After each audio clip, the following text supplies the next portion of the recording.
Hello नमस्कार friend, मैं रोहित कुमार चैतन्य Gautam classes में आपका फिर से स्वागत है।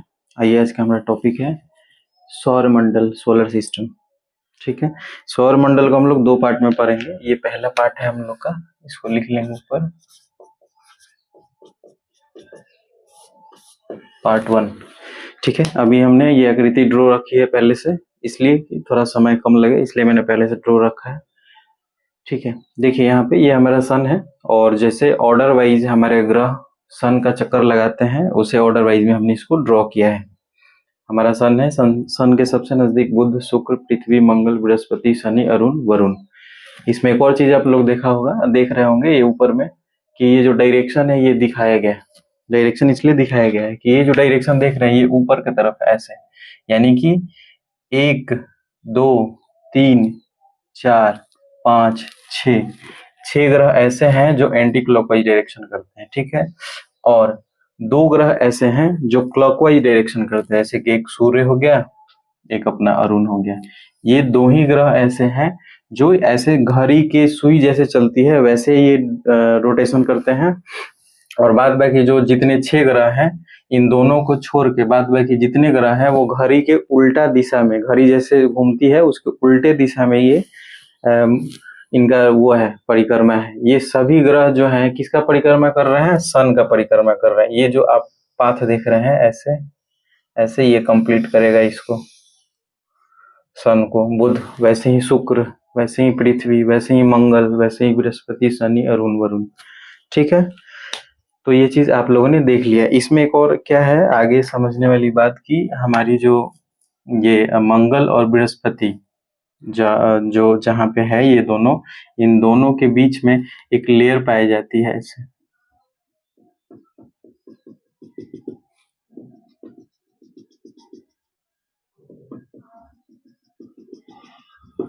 इस लेयर का नाम दिया गया है क्या?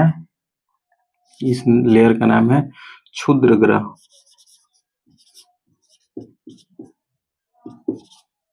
इसको बोलते हैं अंग्रेजी में एस्टेरॉयड। ठीक है। अब देखते हैं इसकी परिभाषा क्या होता है एस्टेरॉयड का। एस्टेरॉयड और कुछ नहीं है, ये जो है हमारा मंगल और बृहस्पति के बीच कुछ ठंडे ठोस चट्टानी अवशेष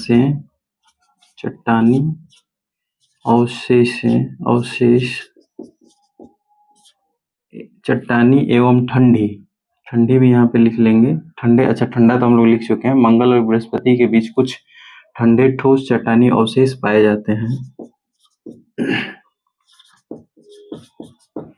जो हमारा एस्ट्रॉयड है, जिसको हम लोग क्षुद्र ग्रह कहते हैं। यहाँ से दो और परिभाषा निकल के आएगी, दो और परिभाषा को हम जानेंगे जो हमारे लिए जरूरी है। पहला, ये तो क्षुद्र ग्रह के बारे में जान गए हम लोग, एस्ट्रॉयड के बारे में पहला जानते हैं। पुच्छल तारा, ये सब वर्ड है अलग अलग, इसको जानना जरूरी है। पुच्छल तारा, या इसको बोलते हैं धूमकेतु।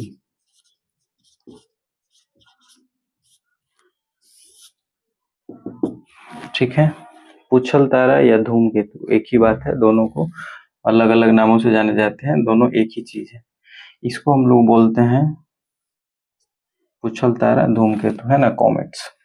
और इसकी परिभाषा क्या होगी वो देखेंगे यहाँ पे, कि एस्टेरॉयड का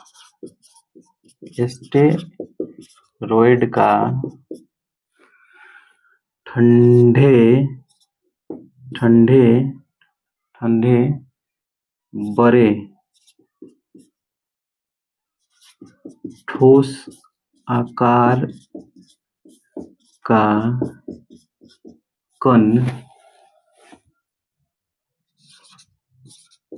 जब सूर्य के तरफ चलती है, सूर्य के तरफ चलती है, तो सूर्य के किरणों से उस ठोस पर मौजूद धूल एवं गैसें जलती हुई दिखाई पड़ती है।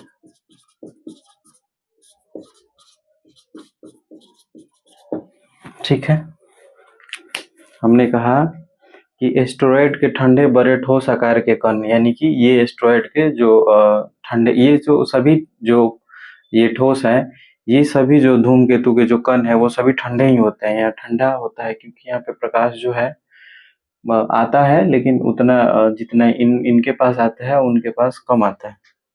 तो कहने का मतलब है कि ये जो ठोस कण जो है क्षुद्र ग्रह के, उसमें जो बड़े कण होते हैं वो जब पृथ्वी यहाँ से सन के तरफ चलते हैं, ऐसे ये यहाँ से ऐसे चलते हैं, यहाँ से टूट करके या फिर किसी और अन्य कारणों से जब ये सूर्य की तरफ चलेंगे तो इस सूर्य का प्रकाश अति तीव्र होगा, जिसके कारण क्या होता है कि जब ये चल रहे होते हैं ऐसे चल रहे होते हैं, और ये तो आगे होगा, ये जो ठोस का कण है यहाँ पे होगा ऐसे, और ये इधर से आ रहा होता है। ठीक है, तो इस पे जो मौजूद होता है गैस से, वो गैसें पीछे जलती हुई आग के लपटों की तरह लंबी दिखाई पड़ती हैं, पूंछ की तरह दिखाई देती है। ये जो हमारा ये आगे आ रहा है, ये हमारा कॉमेट जो है आगे आ रहा है, तो इसके ऊपर जो गैसें मौजूद हैं वो इस सन के लाइट के वजह से, इस सन की प्रकाश की किरणों की वजह से जब ये गैसें जलेंगी तो ये तो आगे की तरफ निकल रहा होता है, तो जो इसकी गैसें हैं वो पीछे की तरफ जा रही होती है, और वो जो गैसें हैं जलने लगती हैं सूर्य की किरणों के कारण। तो ये जो है आग की लपटों की तरह दिखाई देती है और ये आगे रहती है। जब हम आसमान से देखते हैं उसी को बोलते हैं कि ये टूटता हुआ तारा है। जब हम देखते हैं आकाश से गिरते हुए, वो क्या है, पुच्छल तारा ही है, और इसी फॉर्मेशन में गिरता है जो हम यहाँ पे देख रहे हैं। इस पे जो गैसें मौजूद होती हैं वो सन के लाइट की वजह से जलती हैं, और जो ये टुकड़ा जो है वो आगे रहता है, और जो इसकी गैसें हैं वो पीछे होती हैं और जलती हुई दिखाई देती हैं। ये इसका फिगर है। ठीक है, उसी तरीके से दूसरा देखते हैं, उल्का पिंड, है ना, मिट्योर्स बोलते हैं इसको। ठीक है, ये कॉमेंट्स है। तो यहाँ देखते हैं उल्का पिंड, सेम यही चीज है। ये जो है पुच्छल तारा जो है सूर्य के काफी करीब आने की स्थिति में ये ज्यादा जलने लगता है और हमें ऐसे पूंछ के तरह जलती हुई दिखाई पड़ती है। उसी तरीके से उल्का पिंड भी इसी में से निकल के आया हुआ होता है, और वह क्या होता है कि पृथ्वी की तरफ मूव कर जाता है। तो हवा के ड्रैग के कारण, यानी कि हवा के घर्षण के कारण एस्टेरॉयड जो है ये हमारा क्षुद्र ग्रह जो है, ये क्या होता है कि पृथ्वी के तरफ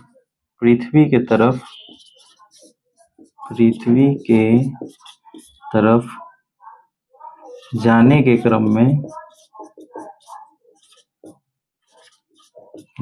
क्रम में हवा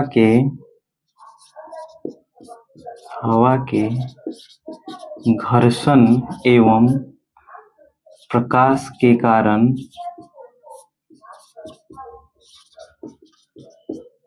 जल जाता है या फिर जलने लगता है। और ये जो जलने लगता है ये पूर्ण रूप से जल जाता है।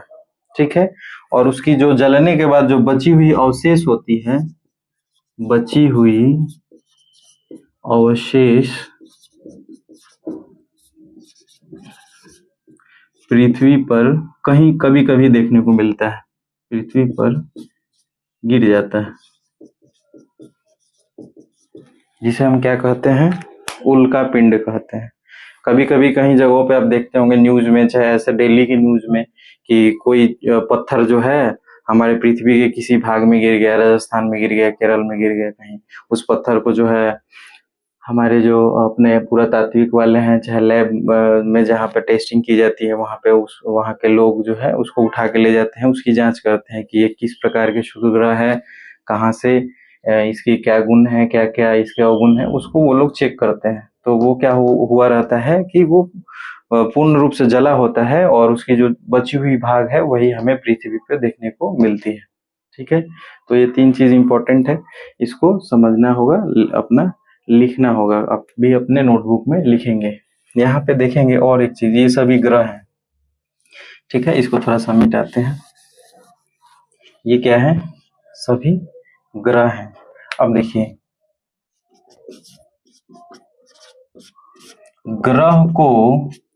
ग्रह बने रहने के पीछे कुछ कारण है, यानी कि कोई भी ग्रह है वो ग्रह कब कहलाएगा, इसके कुछ गुण होंगे।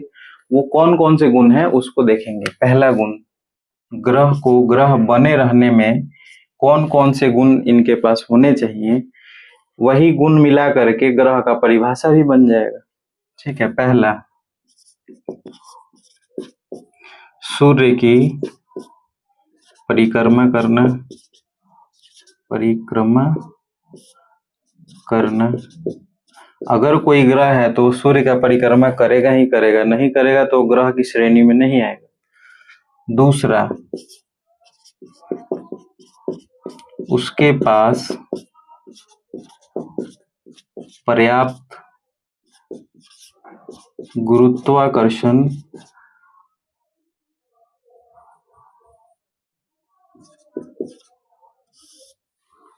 मौजूद होना चाहिए।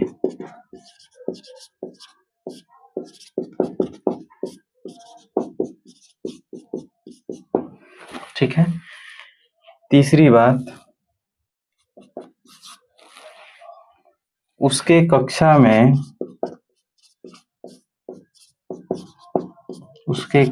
में कोई अन्य पिंड हो भी तो उसे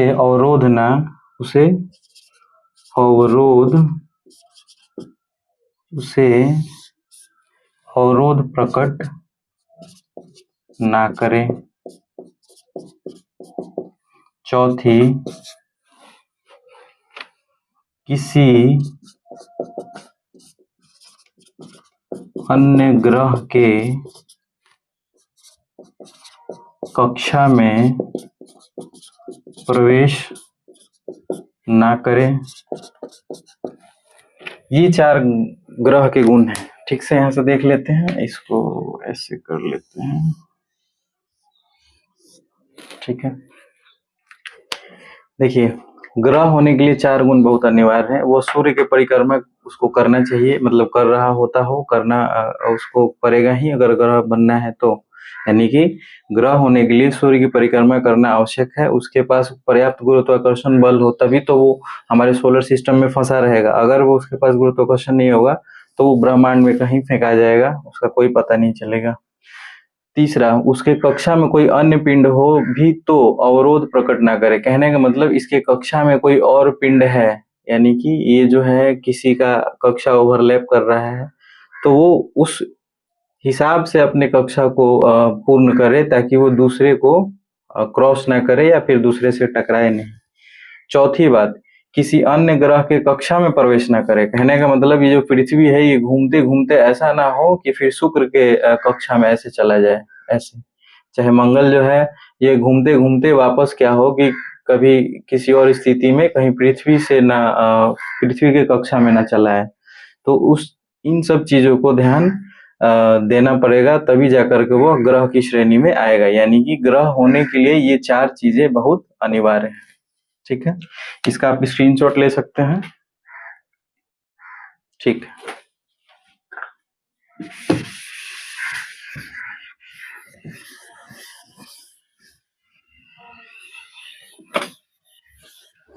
देखते हैं और चीजें हम जो हमारे लिए इस टॉपिक में इम्पोर्टेंट है। हमने लास्ट क्लास में पढ़ा था कि जो हमारा सन है, ये जो हमारा सन है, ये इस सन का जो कोर है, कोर ये मिडिल वाला भाग, इसमें कितना टेम्परेचर था जी? 15 मिलियन डिग्री सेल्सियस इसका टेम्परेचर था कोर का। बाहरी टेम्परेचर कितना था? सबसे बाहरी टेम्परेचर कितना था? 6000 डिग्री सेल्सियस, यानी कि क्रोमोस्फेयर का मिनिमम कितना था? 4000 डिग्री सेल्सियस। ये था मैक्सिमम, ये था मिनिमम। ठीक है, और एक चीज देखते हैं, जो हमारा सन है वो जो है इलिप्टिकल पाथ में, ये यानी कि सन नहीं, हमारी जो पृथ्वी है, सन का जब चक्कर लगाती है तो हमारी पृथ्वी जो है इलिप्टिकल पाथ में वो चक्कर लगाती है। कहने का मतलब यहाँ अगर समझा जाए कि पृथ्वी सूर्य का इलिप्टिकल पाथ में या इलिप्टिकल पाथ पर परिक्रमा करती है या चक्कर लगाती है, परिक्रमा करती है। ठीक है, इसमें दो स्थिति बनती है। जब सूर्य का चक्कर पृथ्वी लगाती है तो कभी एक ऐसी स्थिति आती है जब सूर्य जो है, पृथ्वी जो है सूर्य के काफी निकट पहुंच जाती है, और एक ऐसी स्थिति होती है जब सूर्य का जब चक्कर लगाती है पृथ्वी तो सूर्य से अधिकतम दूरी पे पहुंच जाती है, यानी कि पृथ्वी एक समय पर सूर्य से नजदीक आती है और एक समय पर सूर्य से दूर जाती है। यानी कि एक समय में सूर्य से नजदीक एवं दूर जाती है। ठीक है, इस चीज को हम लोग यहाँ पे समझेंगे, कैसे नजदीक जाती है और कैसे दूर जाती है। जैसे मान लेते हैं ये हमारा इलिप्टिकल पाथ हो गया, जिसपे क्या कर रही है जी? हमारी पृथ्वी, यानी कि हमारी पृथ्वी चक्कर लगा रही है। ठीक है, किसका चक्कर लगा रही है? ये पृथ्वी हो गई। ये किसका चक्कर लगा रही है? सन का। ये मिडिल सेंटर में सन हो गया। ठीक है, तो देखिए हमने कहा कि एक बार नजदीक होती है, एक बार दूर होती है। दोनों स्थिति को हम लोग देखेंगे, ये नजदीक वाली दूरी और ये अधिकतम दूरी। ठीक है, तो दो स्थिति बनती है पृथ्वी की, जब पृथ्वी सन से एक बार नजदीक होती है, निकट होती है, एक बार दूर होती है। यानी कि ये जो स्थिति है ये निकट वाली है, ये अधिकतम दूरी वाली है। कैसी है? अधिकतम दूरी। ये जो स्थिति है अधिकतम दूरी वाली है और ये जो स्थिति है निकट वाली है। अब देखिए, जो निकट वाली स्थिति होती है उसको बोलते हैं उपसौर। क्या बोलते हैं? उपसौर। ठीक है, उपसौर को अंग्रेजी में पेरीहेलियन भी बोलते हैं। ठीक है, पेरीहेलियन भी बोलते हैं। अब देखिए इसमें क्या क्या स्थितियां होती हैं। जब सन की और पृथ्वी की जो सबसे निकटतम दूरी होती है, उस समय सन से पृथ्वी की जो दूरी है वह होती है 14.70 करोड़ किलोमीटर। ठीक है, और इस स्थिति में जो सन से पृथ्वी के पास जो सनलाइट जाती है उसको भी पहुंचने में कम समय लगता है। यानी कि जो सन का जो लाइट है पृथ्वी तक आने में, यानी कि सूर्य का जो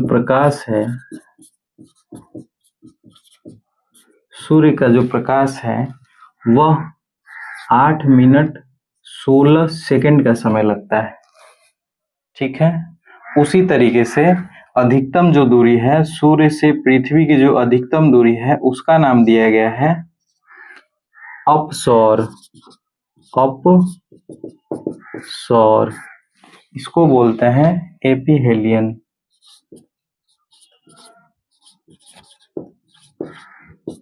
ठीक है, अब देखिए अपसौर की स्थिति में जो दूरी होगी वह ज्यादा होगी, इसके कंपैरिजन में ज्यादा होगी। इसकी जो दूरी होगी वह ज्यादा होगी। कितनी होगी? 15.20 करोड़ किलोमीटर। ठीक है, अब जो ये सूर्य की प्रकाश है, यहाँ से जाने में, सन का जो लाइट है पृथ्वी तक आने में जो समय लगेगा, इससे ज्यादा लगेगा। वो लगेगा 8 मिनट 20 सेकंड। ठीक है, यहाँ लग रहा है न्यूनतम दूरी में प्रकाश यहाँ से पृथ्वी तक आने में 8 मिनट 16 सेकंड लग रहा है, वही अधिकतम दूरी में 8 मिनट 20 सेकंड लग रहा है। ठीक है, अब यहाँ पे दो समस्या आने लगी कि हम 15.20 को सूर्य से पृथ्वी की दूरी माने कि 14.70 को माने। इसलिए इन दोनों को मिलाते हुए एक एवरेज दूरी तय किया गया, एवरेज डिस्टेंस तय किया गया कि क्या रहेगा, तो उसको माना गया 15 करोड़ किलोमीटर। तो यहाँ से इस बात की झंझट खत्म हो गई और रह गई समय की प्रकाश, जो सूर्य का प्रकाश निकटतम और अधिकतम में आने का समय, उसको हम लोग 8 मिनट 16 सेकंड ही मानते हैं, 20 सेकंड की बात कम होती है। ठीक है, अब देखिए ये जो अपसौर वाली जो घटना है, अपसौर वाली जो घटना है, ये वाली, ये अपसौर वाली जो घटना है, यह कब होती है? कब सन जो है पृथ्वी के अधिकतम दूरी पे चली जाती है?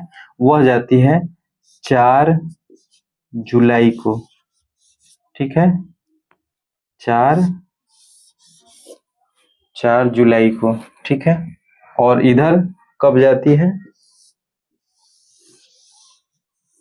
इधर जाती है, इधर सन जो है पृथ्वी के निकट कब आती है? 3 जनवरी को।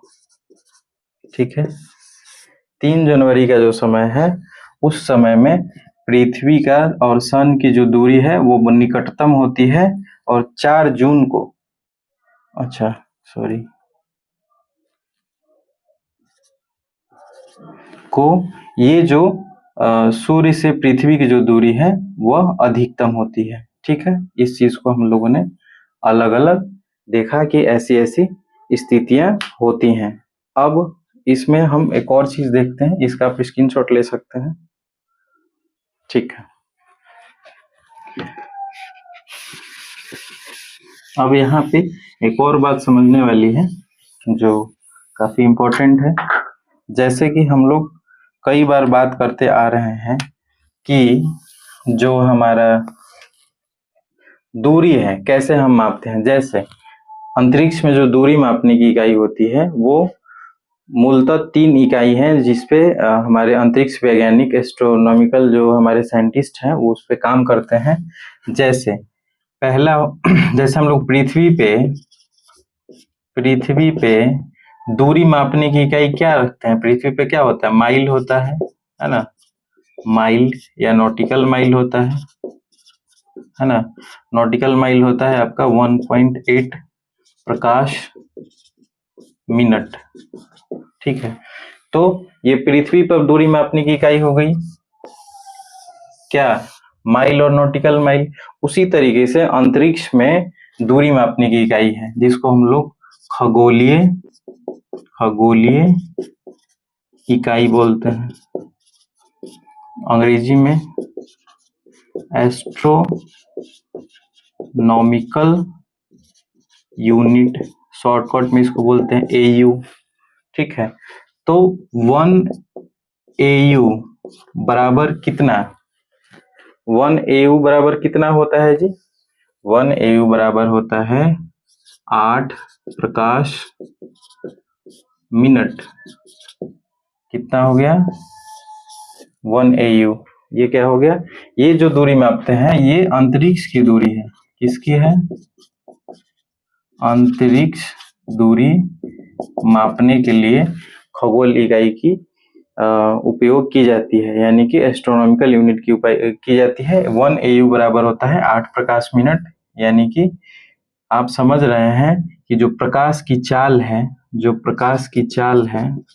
प्रकाश की चाल वह होती है 3 लाख किलोमीटर पर सेकंड, यानी कि 1 सेकंड में जो प्रकाश 3 लाख किलोमीटर दूरी तय करती है, वह दूरी अगर 8 प्रकाश मिनट, कहने का मतलब कि 8 मिनट तक वही दूरी चलेगी, तो लगभग आपका 14.4 करोड़ के आसपास इसकी यूनिट होगी।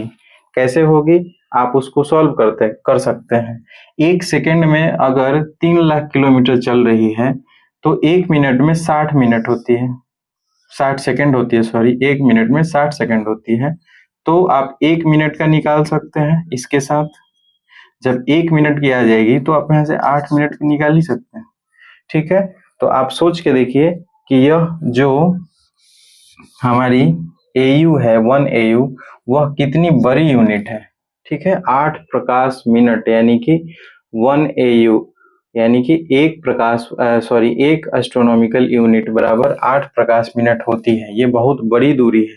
ठीक है, आप इसको समझ सकते हैं। 14.4 करोड़ किलोमीटर 8 मिनट में जो दूरी तय करेगी वो 1 AU होगी। उसी प्रकार से ये पहली थी। दूसरी बात करते हैं, वो है प्रकाश वर्ष। ठीक है, प्रकाश वर्ष क्या होती है? एक वर्ष में सन के प्रकाश द्वारा, सूर्य के प्रकाश द्वारा,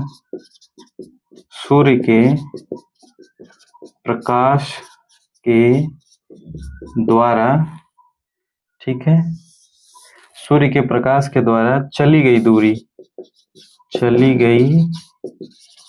दूरी कितना होता है? 1 प्रकाश वर्ष होता है।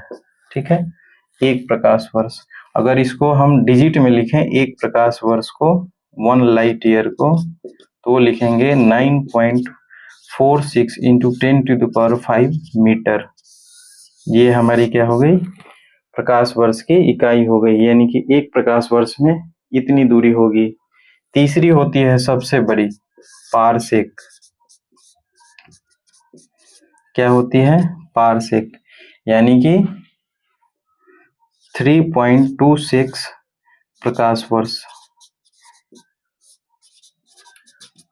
यानी कि 1 पारसेक में इतना प्रकाश वर्ष होगा।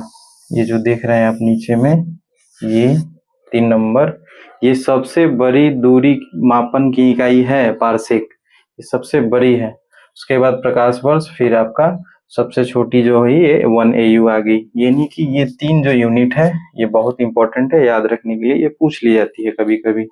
ठीक है, तो आप इसका स्क्रीनशॉट ले सकते हैं। ठीक है, अब देखिए और थोड़ी कुछ बातें हम लोग यहाँ पढ़ लेते हैं जो हमारे लिए आवश्यक है। जैसे 2 चीजें हम देखते हैं, एक होता है हमारा घूर्णन, एक होता है परिक्रमण, यानी कि परिक्रमा। ये रिवोल्यूशन,